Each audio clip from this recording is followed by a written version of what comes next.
പുതിയൊരു വീഡിയോയിലേക്ക് എല്ലാവർക്കും സ്വാഗതം. ഇന്നത്തെ വീഡിയോ എപ്സന്റെ ആൾ-ഇൻ-വൺ ഇങ്ക് ടാങ്ക് കളർ പ്രിന്ററായ എപ്സൺ L3250 എന്ന പ്രിന്ററിന്റെ സ്കാനർ ഡ്രൈവർ എങ്ങനെ ഡൗൺലോഡ് ചെയ്ത് ഇൻസ്റ്റാൾ ചെയ്യാം എന്നതിനെക്കുറിച്ചുള്ള ഒരു സിമ്പിൾ വീഡിയോ ആണ്.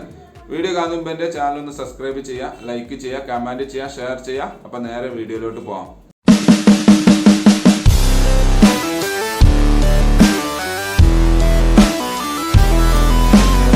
ഏതെങ്കിലും ഒരു ബ്രൗസർ ഓപ്പൺ ചെയ്ത് അതിൽ ഗൂഗിളിൻ്റെ ഹോം പേജ് എടുക്കുക. അവിടെ എപ്സൺ L3210 പ്രിൻ്റർ ഡ്രൈവർ എന്നോ അല്ലെങ്കിൽ സ്കാനർ ഡ്രൈവറോ എന്നുള്ളത് സെർച്ച് ചെയ്യുക. ഞാൻ ഇപ്പോൾ ജസ്റ്റ് പ്രിൻ്റർ ഡ്രൈവർ എന്ന് സെർച്ച് ചെയ്തു, ഏതായാലും കുഴപ്പമില്ല. അവിടെ നമുക്ക് ഫസ്റ്റ് തന്നെ എപ്സൻ്റെ ഒഫീഷ്യൽ വെബ്സൈറ്റ് കാണാൻ സാധിക്കും.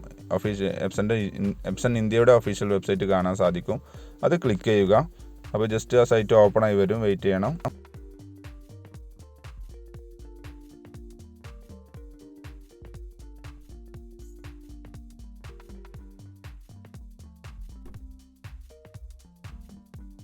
സൈറ്റ് ഓപ്പൺ ആയി വന്നിട്ടുണ്ട്. അതിൽ നമുക്ക് ആദ്യം ചെയ്യേണ്ടത് ഓപ്പറേറ്റിംഗ് സിസ്റ്റം ഏതാണെന്നുള്ളത് സെലക്ട് ചെയ്യലാണ്. നിങ്ങൾക്ക് ഇവിടെ കാണാൻ സാധിക്കും. ഇവിടെ നമ്മൾ ക്ലിക്ക് ചെയ്ത് കഴിഞ്ഞാൽ വിൻഡോസിൻ്റെ പല വെർഷൻസും കാണാം. ഇതിൽ നിങ്ങളെ വോയിസ് ഏതാണെന്നുള്ള ടെൻഷൻ വേണ്ട. ആ ഡിറ്റക്റ്റഡ് എന്ന് എഴുതി കണ്ടില്ലേ ബ്രാക്കറ്റിൽ, അതേപോലെ നിങ്ങളുടെ വോയിസിൻ്റെ വെർഷൻ ഏതാണെന്നുള്ളത് അവിടെ ഡിറ്റക്റ്റഡ് എന്ന് കാണിക്കുന്നുണ്ടാവും. അത് സെലക്ട് ചെയ്തുകൊണ്ട് ഗോ എന്നുള്ളത് ക്ലിക്ക് ചെയ്യുക. അപ്പോൾ പേജ് ഒന്നുകൂടി റീലോഡ് ആവുന്നതാണ്. ഒന്ന് വെയിറ്റ് ചെയ്യണം.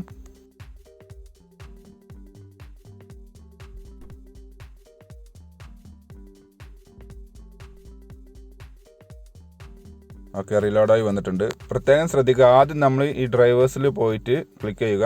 ഇവിടെ കണ്ടില്ല, രണ്ട് ഡ്രൈവർ ഇതുണ്ട്, സ്കാനർ ഡ്രൈവറും പ്രിൻ്റർ ഡ്രൈവറും. മസ്റ്റായിട്ട് നമ്മൾ പ്രിൻ്റർ ഡ്രൈവർ ഇൻസ്റ്റാൾ ചെയ്തിരിക്കണം. എങ്കിൽ മാത്രമേ ഈ സ്കാനർ ഡ്രൈവർ ഇൻസ്റ്റാൾ ചെയ്തിട്ട് കാര്യമുള്ളൂ. അപ്പോൾ ആദ്യം നമ്മൾ ഇത് ചെയ്യണം. അതെങ്ങനെ ചെയ്യേണ്ടതെന്നുള്ള വീഡിയോ ഇതിന് മുമ്പ് ചെയ്തിട്ടുണ്ട്. അത് വേണമെങ്കിൽ നിങ്ങൾക്ക് ചെക്ക് ചെയ്യാവുന്നതാണ്. അതിനുശേഷം ഞാൻ ഈ സ്കാനർ ഡ്രൈവറിൻ്റെ അവിടെ ഡൗൺലോഡ് എന്നുള്ളത് ക്ലിക്ക് ചെയ്തു. അപ്പോൾ നെക്സ്റ്റ് പേജിലോട്ട് പോയി അവിടെ ഈ അക്സെപ്റ്റ് എന്നുള്ളത് ക്ലിക്ക് ചെയ്ത് കഴിഞ്ഞാൽ നമുക്ക് ആവശ്യമുള്ള ഫയൽ ഡൗൺലോഡിങ് ആവുന്നത് കാണാൻ സാധിക്കും. ഏകദേശം ഡൗൺലോഡ് കംപ്ലീറ്റ് ആയിട്ടുണ്ട്. ജസ്റ്റ് അവിടെ പോയിട്ടൊന്ന് ക്ലിക്ക് ചെയ്യുക.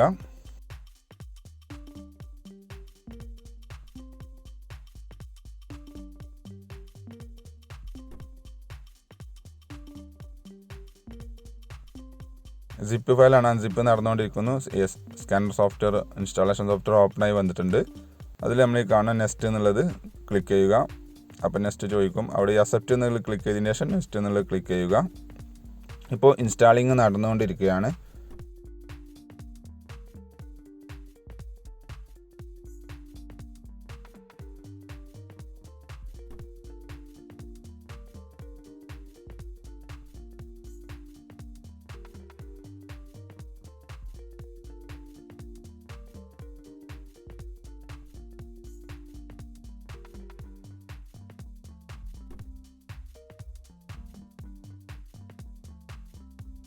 യെസ്, ഇൻസ്റ്റാളേഷൻ ഏകദേശം കംപ്ലീറ്റ് ആയിട്ടുണ്ട്. ജസ്റ്റ് ഫിനിഷ് എന്നുള്ളത് കൊടുക്കുക.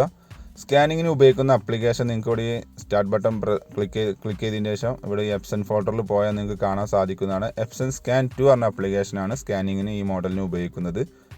ജസ്റ്റ് ഓപ്പൺ ആയി വരുന്ന സമയത്ത് ഇതേപോലെ ഉണ്ടാവും. ഓക്കെ എന്നുള്ളത് ക്ലിക്ക് ചെയ്യുക. എന്തെങ്കിലും പ്രശ്നം ഉണ്ടെങ്കിൽ കുഴപ്പമൊന്നുമില്ല, സിസ്റ്റം ഒന്ന് റീസ്റ്റാർട്ട് ചെയ്താൽ മതി, പ്രോബ്ലം സോൾവ് ആവുന്നതാണ്. ഓക്കെ, ഇവിടെ രണ്ട് ഓപ്ഷൻ ഉണ്ട്, പ്രീവ്യൂ സ്കാൻ. ഞാൻ ജസ്റ്റ് പ്രീവ്യൂ എന്നുള്ള ക്ലിക്ക് ചെയ്തു. പ്രിൻ്ററിൽ സ്കാനർ ഗ്ലാസ്സിൽ ഞാൻ ഡോക്യുമെൻ്റ് വെച്ചിട്ടുണ്ട്. അപ്പോൾ സ്കാനിങ് നടന്നുകൊണ്ടിരിക്കുന്നുണ്ട്.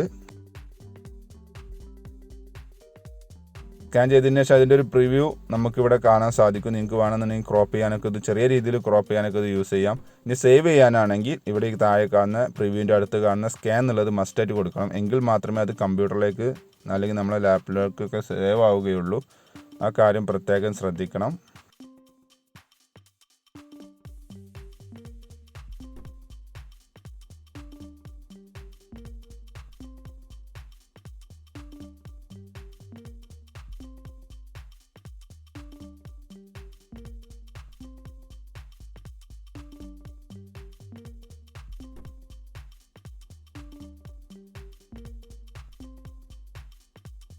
സേവ് ചെയ്യാൻ വേണ്ടിയിട്ട് സ്കാനിങ് കംപ്ലീറ്റ് ആയിട്ടുണ്ട്.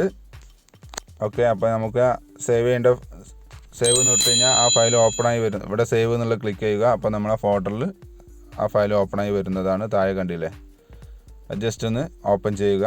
അപ്പോൾ നമ്മൾ സ്കാൻ ചെയ്ത ഡോക്യുമെൻ്റ് നമുക്ക് ഇവിടെ സേവ് ആയിരിക്കുന്നത് കാണാൻ സാധിക്കും.